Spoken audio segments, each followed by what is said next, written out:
illegal hustle, welcome to the trap. I can blow a stack, bet I make it back. You can hit my line if you need a track.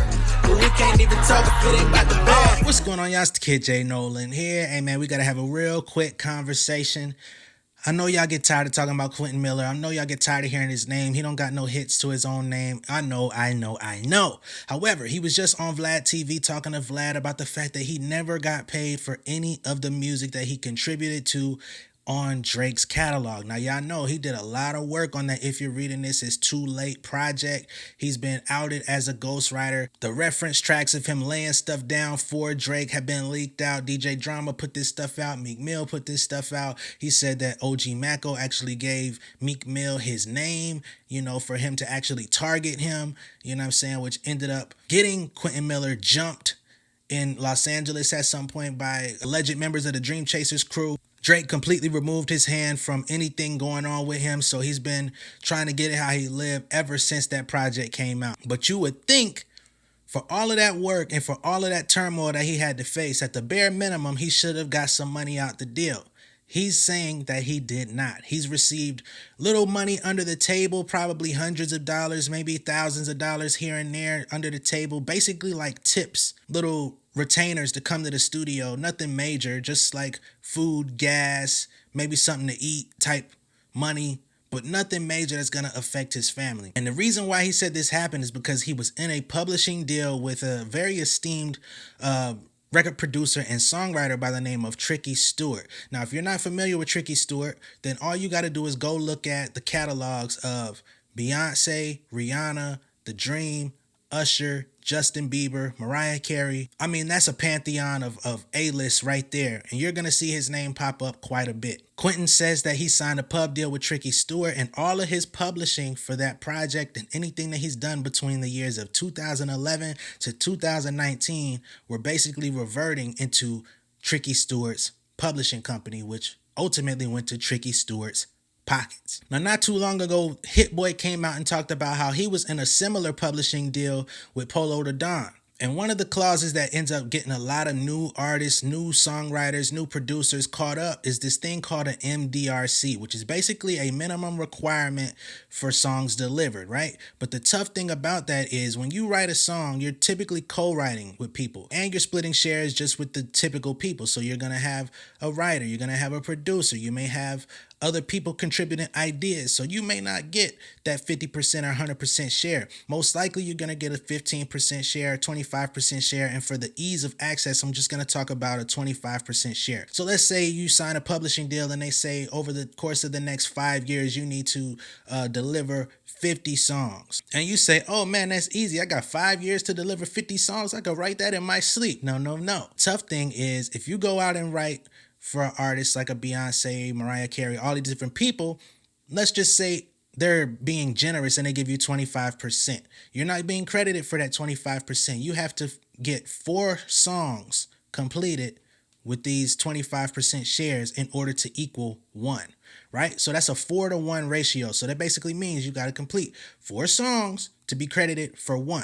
So really, you're going to multiply 50 times 4. So you really got to contribute to 200 songs in order to be credited for 50. That's just in simplest terms. Now, a lot of people get less than 25% on co-writing situations, but we're just being generous for the sake of math. And you're not going to get out of the deal until you deliver. So even if it's a 5-year term, they're going to extend that term until you deliver what you agreed to.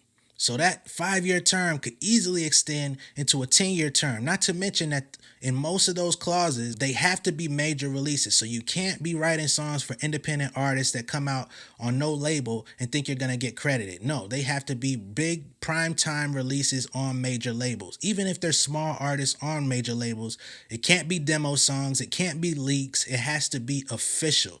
And in most cases, it's not until half of that term is already up until the writers and the producers start catching on to the fact that, yo, why am I not being paid for none of this? Like, y'all keep giving me these little allowances and stuff like that, but where is the publishing money coming from? Where's my BMI check? It's not coming. And unfortunately, it sounds like Quentin Miller got caught up in that system for about 8 years. At least he got out before Hit Boy did, because he was in that system for closer to about 15 years. Now, somebody who's been doing a lot of work, being very vigilant in this space is Tiffany Red, okay? She's got an organization called the 100 Percenters where she's advocating for songwriters and producers to get more equitable shares on music to where artists can't just run off on the plug with their songs and give them menial, if not any, royalties. She's also advocating for songwriters and producers to get a share of the masters, because in a lot of cases that does not happen. She's also advocating for songwriters and producers to get guaranteed upfront payouts, service fees, not just little allowances from the publishing company, but if I'm showing up to the studio, I should be getting a minimum of like $500 to pay for my parking, pay for food, pay for this, that, and the third. It needs to be set out because a lot of songwriters and producers are pulling up to the studio with no guarantee on how they're going to get their next meal. She's also advocating for publishers to let people out of those archaic MDRC clauses. She put pressure on Sony, they caved in, and they actually did something about it, but a lot of major publishers are still lagging behind trying to figure out if they want to do the same. Now, all of this work that Tiffany Red is putting in, although it is great, you know, she's doing a lot of protesting and doing a lot of work behind the scenes, it's kind of smeared her name in the industry. A lot of people are finding themselves at odds with her, especially those that she actually talks about that put her in these situations. You know, they want to speak down on her because she's outing the ugly side of the industry. And this is what happens to just about anybody that goes against the grain, goes against the system.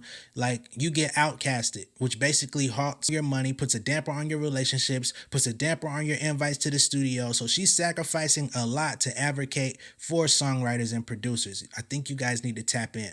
As it pertains to Quentin Miller in particular, I don't have a lot to offer about him because I don't see him dropping a lot of music on his own. He's been putting out projects, and I think he actually has a project with Hit Boy that may be coming out at some point. That would be amazing, just to get him back on the radar and have a solo catalog that's worth something, not just stuff that's like leaking out here and there. I think he's a talented writer. I think we saw that in the Drake project. Hopefully he's gotten his delivery together. I haven't heard a lot from him lately, but that's all I got to say, man. He's been through a lot. Like I said, Quentin Miller, I think, has like a metal leg. He lost one of his legs. Like, life got tough for him, man. So I definitely feel for him. I'm glad that he's able to move about freely without that contractual obligation stuck to his name at this point in his life and career. I hope that artists soften their heart a little bit when working with him, try to look past the stigma and focus on the quality of the material that he's bringing, because clearly people keep inviting him to the studio for something. But let me know what you guys think down below in the comments. Be sure to like and share this video. If this is your first time seeing me on YouTube, be sure to hit that subscribe button, hit that post notification bell for all updates,